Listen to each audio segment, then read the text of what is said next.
للآخرة خير لك من الأولى ولسوف يعطيك ربك فترضى۔ بسم اللہ الرحمن الرحیم۔ السلام علیکم ورحمۃ اللہ وبرکاتہ۔ میں امید کرتی ہوں کہ آپ سب ایمان اور صحت کی بہترین حالتوں میں ہوں گے۔ اللہ سبحانہ تعالی ہمیشہ آپ کو اچھے حالوں میں رکھے اور آپ کی طرف بڑھنے والے ہر شر کو خیر میں بدل دے، آمین۔ الحمدللہ دعا سیریز کا آج ڈے 5 ہے، جس کا ٹاپک ہے دعا کے آداب۔ تو سٹارٹ کرتے ہیں۔ رب اشرح لی صدری ویسر لی امری واحلل عقدۃ من لسانی یفقہوا قولی۔ دعا کے آداب۔ ہر کام کو کرنے کے کچھ آداب ہوتے ہیں جن کا ہمیں خیال رکھنا پڑتا ہے۔ ایون اگر ہم نے علم بھی حاصل کرنا ہے تو ادھر بھی ہم نے آداب کو مد نظر رکھنا ہوتا ہے اور ان کا خیال رکھنا ہوتا ہے، ادروائز آپ کو علم نہیں آتا۔ اور جو بھی آپ عمل کرتے ہیں اگر اس میں آپ آداب کا خیال نہیں رکھیں گے تو اس میں اثر نہیں ہوگا، بلکہ وہ قبول بھی نہیں ہوگا، بلکہ وہ ایکٹ جو ہے وہ پرفارم بھی نہیں ہوگا۔ سپوز آپ بازار میں جاتے ہیں، وہاں آپ شاپس میں جاتے ہیں، ڈور پہ لکھا ہوتا ہے پش اینڈ پل، تو اگر آپ پش کی جگہ پل کریں اور پل کی جگہ پش کریں تو دروازہ کبھی بھی نہیں کھلے گا۔ تو اگر آپ چاہتے ہیں کہ اللہ کی رحمتوں کے دروازے کھل جائیں تو دعا مانگتے وقت ان آداب کا اپنے خیال رکھنا ہے تاکہ جو آپ مانگ رہے ہیں وہ آپ کو مل بھی جائے۔ تو پہلی جو ادب ہے وہ کیا ہے؟ ٹھیک ہے، دعا سے پہلے اللہ تعالیٰ کی تعریف کی جائے، حمد و ثنا کی جائے اور نبی صلی اللہ علیہ وآلہ وسلم پر درود بھیجا جائے۔ اس سے کیا ہوگا؟ جب ہم اللہ سبحانہ تعالیٰ کی تعریف بیان کریں گے تو اللہ سبحانہ تعالیٰ ہماری دعاؤں کو قبول کرے گا، کیونکہ ہم اللہ سے سوال کر رہے ہیں۔ اور سوال کرتے وقت ہم نے یہ نہیں کرنا کہ ڈائریکٹ اپنی مانگ رکھتے ہیں، اللہ یہ چاہیے یہ چاہیے یہ چاہیے، نہیں، ہم نے اللہ کی تعریف بیان کرنی ہے۔ اس دنیا میں ہم لوگوں سے جب کوئی چیز مانگتے ہیں تو ان کی پہلے بڑی تعریف کرتے ہیں، پھر وہ چیز مانگتے ہیں، رائٹ؟ وہ تو آگے خوش آمد کے اندر آپ نے کسی کی خوش آمد کی تو اس بندے نے وہ کام کر دیا، لیکن اللہ سبحانہ تعالیٰ کو آپ سے اپنی تعریف نہیں چاہیے۔ اللہ تو بے نیاز ہے، اللہ تو غنی ہے، ٹھیک ہے، اللہ کو تو تعریف نہیں چاہیے، ٹھیک ہے؟ تو پھر ہم تعریف کیوں کرتے ہیں؟ کیونکہ جب ہم اللہ سبحانہ تعالیٰ کی تعریف بیان کرتے ہیں تو اس پہ اجر و ثواب بھی ہمیں ملتا ہے اور سارا جو نفع ہے، پروفٹ ہے، وہ بھی ہمیں ملتا ہے۔ تو اللہ سبحانہ تعالیٰ چاہتے ہیں کہ بندے کے لیے بے پناہ اجر ہو جائے اور اس کی دعائیں قبول ہوں۔ اللہ کو آپ سے تعریف کروا کے نہ تو کوئی نفع ہوگا اور نہ ہی کوئی نقصان، کوئی پروفٹ کوئی لاس نہیں، یہ سب کچھ ہمارے اپنے لیے۔ اور اللہ سبحانہ تعالیٰ کو اپنی جو مدح ہے، حدیث کا مفہوم آتا ہے کہ اللہ سبحانہ تعالیٰ کو جو اپنی مدح سے زیادہ پسندیدہ کوئی چیز نہیں ہے، اس لیے اس نے اپنی مدح خود فرمائی ہے، یعنی خود اللہ سبحانہ تعالیٰ اپنی تعریف فرمائی ہے۔ جیسے قرآن میں آتا ہے الحمدللہ رب العالمین الرحمن الرحیم مالک یوم الدین۔ اس میں اللہ سبحانہ تعالیٰ کی تعریف ہے نا کہ سب تعریفیں اللہ ہی کے لیے ہیں جو تمام جہانوں کا پالنے والا ہے، رحمان ہے، رحیم ہے اور جزا کے دن کا مالک ہے۔ تو یہ بات تو آج ہمیں کلیئر ہوگی کہ ہم جب اللہ سبحانہ تعالیٰ کی تعریف کریں گے تو فائدہ اس میں ہمارا اپنا ہے، ٹھیک ہے؟ اب ہم جو ہے حدیث کا مفہوم دیکھتے ہیں۔ ایک دفعہ کا ذکر ہے کہ رسول اللہ صلی اللہ علیہ وآلہ وسلم بیٹھے ہوئے تھے کہ ایک آدمی داخل ہوا، اس نے نماز پڑھی، پھر اس نے کہا اے اللہ مجھے معاف کر دے اور مجھ پہ رحم فرما۔ تو نبی صلی اللہ علیہ وآلہ وسلم نے فرمایا اے نماز پڑھنے والے، تو نے جلدی کی، جب تو نماز پڑھے اور تشہد کی حالت میں بیٹھ جائے تو اللہ کی شان کے لائق اس کی حمد و ثنا کیا کر، پھر مجھ پر درود بھیجا کر، پھر اس کے بعد اللہ سے دعا کیا کر۔ راوی کہتے ہیں، یعنی روایت کرنے والے جنہوں نے یہ حدیث روایت کی ہے، پھر اس کے بعد ایک دوسرے آدمی نے نماز پڑھی، اس نے اللہ کی حمد و ثنا کی اور نبی صلی اللہ علیہ وآلہ وسلم پر درود بھیجا، تو نبی صلی اللہ علیہ وآلہ وسلم نے اس سے کہا اے نماز پڑھنے والے دعا مانگ، تیری دعا سنی جائے گی۔ الحمدللہ۔ تو ہم نے کیا کرنا ہے؟ اللہ سبحانہ تعالیٰ کی تعریف بیان کرنی ہے۔ لیکن جس کو اللہ کی قدر ہی نہ ہو، یعنی وما قدر اللہ حق قدرہ، اور انہوں نے اللہ کی قدر نہ کی جیسے کرنی چاہیے تھی، جن کو اللہ کی قدر ہی نہ ہو وہ اللہ کی تعریف کیا کریں گے؟ تو اللہ کو پہچانیں تاکہ آپ کے دل میں اللہ کی قدر آئے۔ جب اللہ کی قدر آئے گی تو تعریف خود بخود زبان سے نکلے گی، ٹھیک ہے؟ تو نبی صلی اللہ علیہ وسلم نے ایک آدمی کو یہ کہتے ہوئے سنا، وہ کہہ رہا تھا یا ذی الجلال والاکرام، تو آپ نے فرمایا تیری دعا قبول کی جائے گی تو اللہ سے مانگ، یعنی اس نے اللہ سبحانہ تعالیٰ کی تعریف بیان کی، اس کی دعا قبول ہوگی۔ تو تعریف آپ کو ضرور کرنی ہے، ہر دعا سے پہلے اللہ سبحانہ تعالیٰ کی حمد و ثنا بیان کرنی ہے، ٹھیک ہے، پورے دل کے ساتھ، پوری قدر کے ساتھ کہ واقعی اللہ اس تعریف کے قابل ہے کہ اللہ کی تعریف کی جائے، وہ رب العالمین ہے۔ دوسرا ادب کیا ہے؟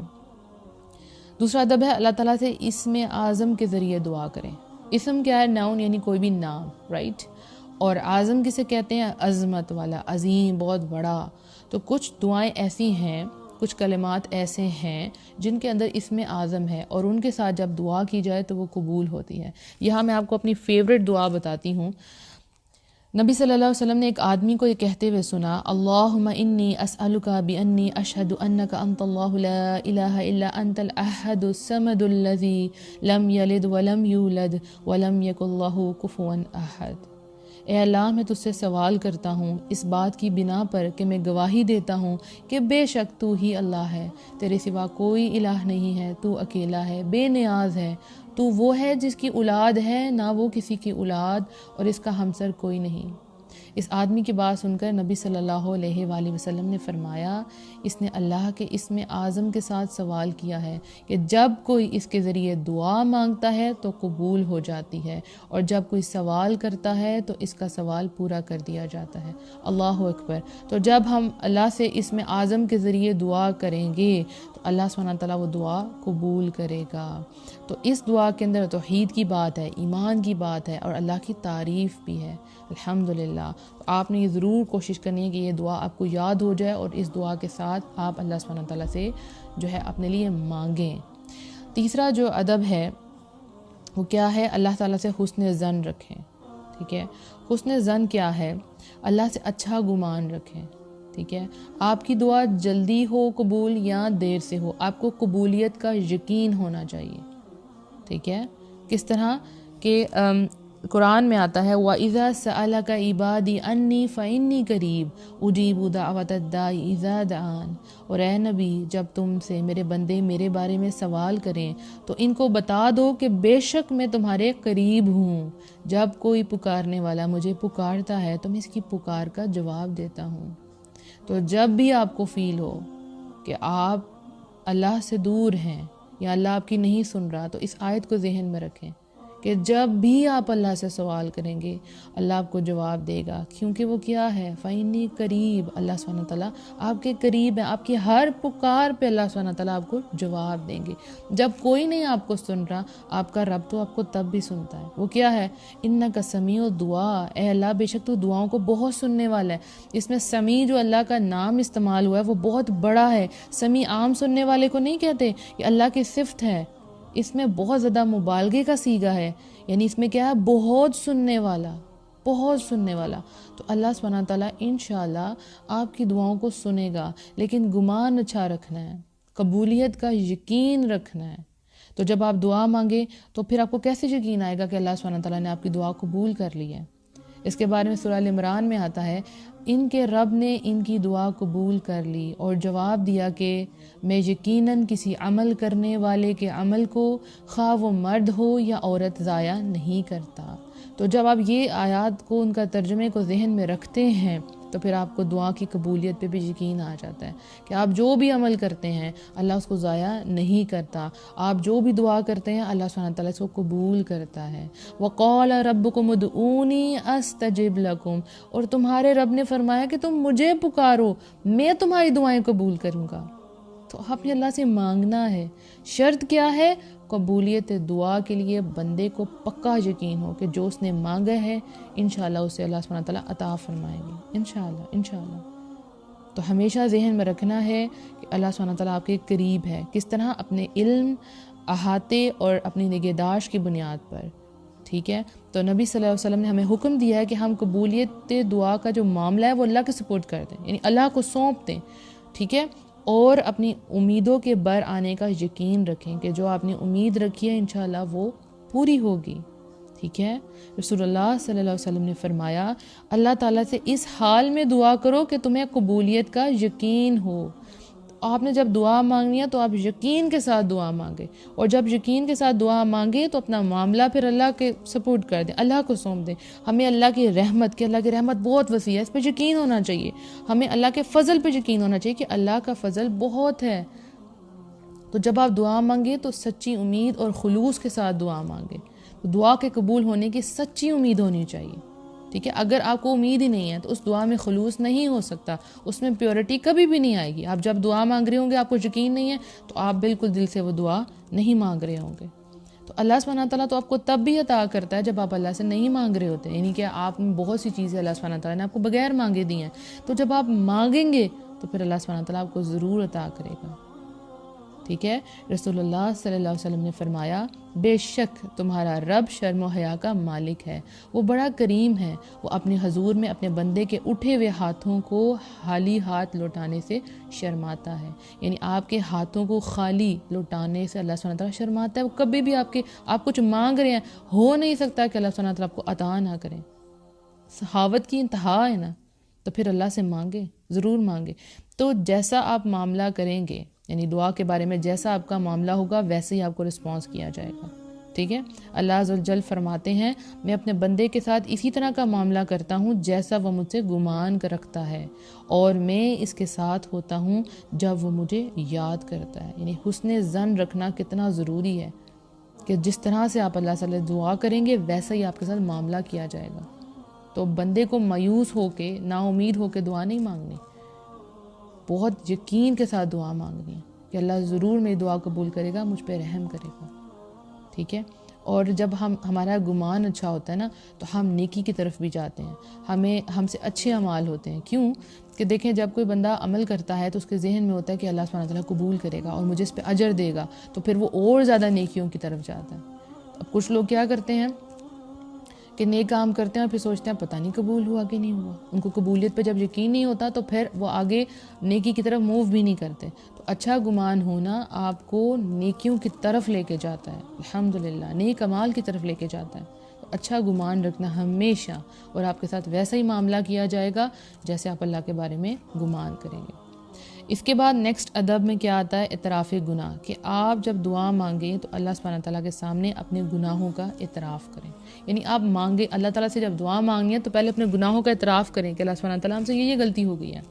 جیسے قرآن میں آتا ہے، فَاسْتَغْفِرُوهُ ثُمَّ تُوبُوا إِلَيْهِ إِنَّ رَبِّي قَرِيبٌ مُجِیب، پس تم اس سے بخشش مانگو اور اس کی طرف پلٹ آؤ، بے شک میرا رب قریب بھی ہے اور دعا کا قبول کرنے والا بھی ہے۔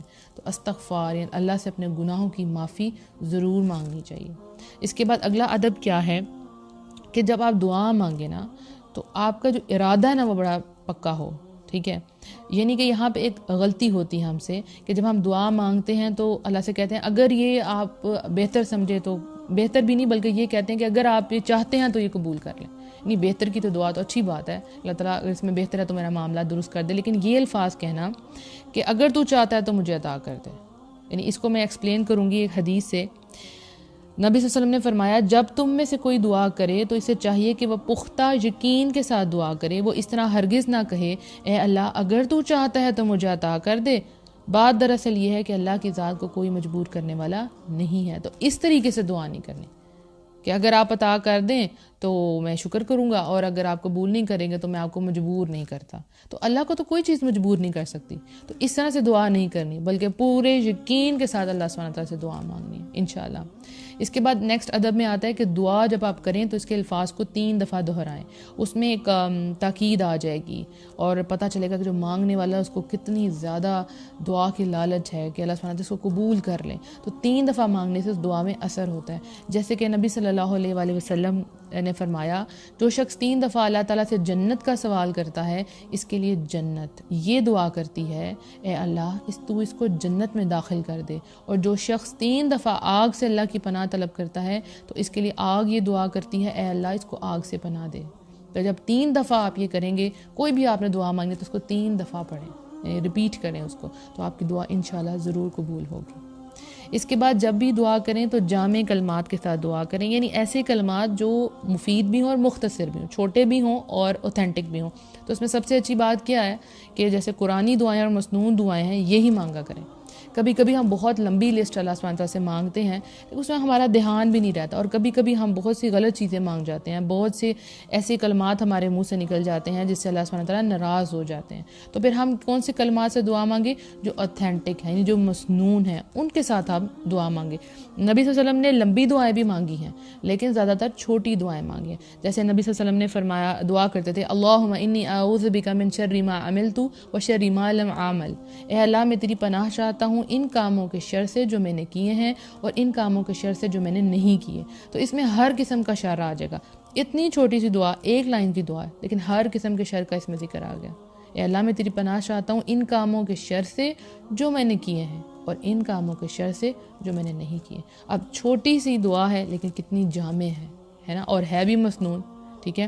اس طرح نبی صلی اللہ علیہ وسلم دعا کیا کرتے تھے، اور ربنا آتنا فی الدنیا حسنۃ وفی الآخرۃ حسنۃ وقنا عذاب النار، اے ہمارے رب ہمیں دنیا میں بھی بھلائی عطا کر اور آخرت میں بھی بھلائی عطا کر، اور ہمیں آگ کے عذاب سے بچا لیں۔ تو اس دعا کے اندر ساری دنیا کی بھلائیاں آ گئی، ساری آخرت کی بھلائیاں آ گئی، ٹھیک ہے، الحمدللہ۔ اور جب آپ دعا مانگے تو آپ نے اس کے جو میننگ ہے اس پہ غور ضرور کرنا ہے، یعنی آپ اللہ سبحانہ تعالیٰ سے دعا کے ذریعے سرگوشی کر رہے ہیں نا، تو ہر کلمہ جب آپ کے منہ سے، ہر حرف جو ہے آپ کے منہ سے نکلے تو آپ کو اس کا میننگ آنا چاہیے، اور پوری توجہ کے ساتھ آپ نے وہ دعا مانگنی ہے، ٹھیک ہو گیا۔ اور بہترین یہ ہے کہ آپ مسنون دعا مانگا کریں، ٹھیک ہے۔ دیکھیں کچھ کلمات ایسے ہوتے ہیں جو رحمان کو بہت پسند ہے، اللہ سبحانہ تعالیٰ کو بہت پسند ہے، زبان پر بہت ہلکے ہوتے ہیں، بڑے لائٹ سے، لیکن جب وہ مومن کے دل سے نکلتے ہیں تو رحمت کے فرشتے ان کلمات کو جلدی سے لے لیتے ہیں، اور پھر ان کے لیے آسمان کے دروازے کھول دیے جاتے ہیں، الحمدللہ۔ اور ان کا جب وزن کیا جائے گا قیامت والے دن تو بہت زیادہ وزن ہوگا۔ تو پھر بہترین یہ ہے کہ ہم اللہ سبحانہ تعالیٰ سے مسنون اور جامع دعا مانگا کریں، چھوٹی ہو اور بہترین ہو اور اوتھینٹک ہو، ٹھیک ہے۔ اس کے بعد اگلا ادب میں آتا ہے، دعا کرنے سے پہلے دعا کرنے والا اپنے لیے دعا مانگے۔ ایک تو یہ ہے کہ آپ جیسے جرنل دعائیں مانگتے ہیں، رائٹ، اس میں سب سے پہلے آپ نے اپنے لیے دعا مانگنی ہے، لیکن کبھی کبھی آپ کسی کے لیے خاص اسپیسیفکلی کسی کے لیے دعا مانگتے ہیں، کسی کوئی مصیبت میں ہے تو آپ اس کے لیے صرف اسی کے لیے دعا مانگتے ہیں، وہ تو ایک علیحدہ بات ہوگی۔ لیکن جب آپ ویسے جرنلی جو بھی دعا مانگے تو سب سے پہلے آپ اپنے لیے دعا مانگیں۔ اکثر لوگ یہ غلط کرتے ہیں، وہ سوچتے ہیں کہ نہیں پہلے ہم سب کے لیے مانگیں گے اور پھر اینڈ میں ہم اپنے لیے مانگیں گے، یہ طریقہ غلط ہے۔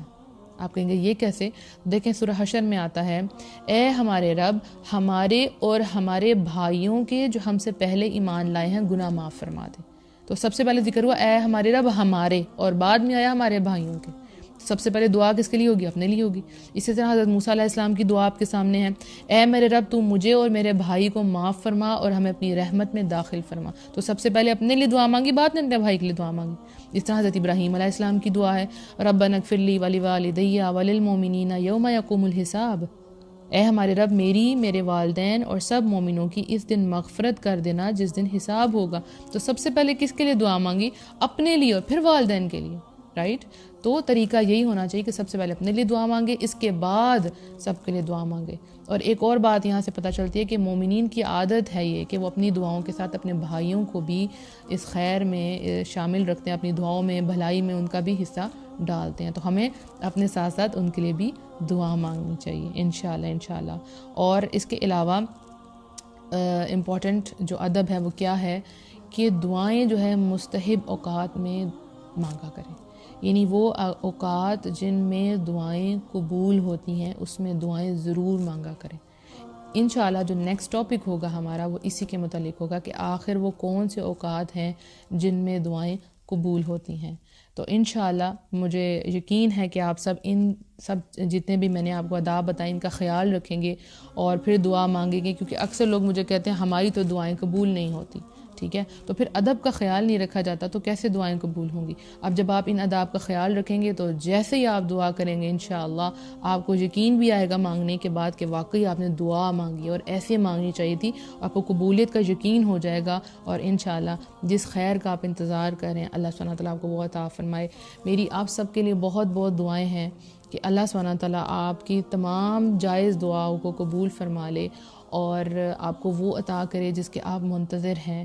اللہ سبحانہ تعالیٰ آپ کے اٹھے ہوئے ہاتھوں کی لاج رکھے اور آپ کی جھولیاں بھر دے، کیونکہ اس دعا سیریز کے اختتام پہ مجھے یقین ہے کہ آپ سب کا اللہ سے بڑا کلوز کنیکشن ہو جائے گا اور آپ اللہ سے دعائیں مانگیں گے، کیونکہ یہ دعا سیریز سٹارٹ کرنے کا مقصد ہی یہ تھا کہ آپ ڈائریکٹ اللہ سے مانگیں، آپ کو لوگوں سے مانگنا نہ پڑے، اور دعاؤں کے ذریعے میرا اللہ سبحانہ تعالیٰ سے تعلق مضبوط ہوا تو آپ کا بھی ہونا چاہیے، اور دعا جو ہے وہ ہے ہی عبادت، تو جب آپ مانگیں گے آپ عبادت کی کنڈیشن میں ہوں گے۔ اور ایک اور فائدہ یہ ہوگا کہ جب آپ دعا مانگیں گے اور وہ قبول ہوگی، آپ کو اس کا رسپانس ملے گا، تو آپ کا توکل اللہ پہ بہت بڑھ جائے گا۔ تو دعاؤں کا توکل سے بڑا گہرا تعلق ہے انشاءاللہ۔ تو اللہ سبحانہ تعالیٰ آپ کی طرف خیر کے تمام دروازے کھول دے، آپ کے دل کو مطمئن کرے، اور جو آپ اللہ سبحانہ تعالیٰ سے مانگ رہے ہیں اللہ سبحانہ تعالیٰ جلدی سے آپ کو عطا فرما دے، آمین۔ اپنا بہت سا خیال رکھیے گا، دعاؤں میں یاد رکھیے گا۔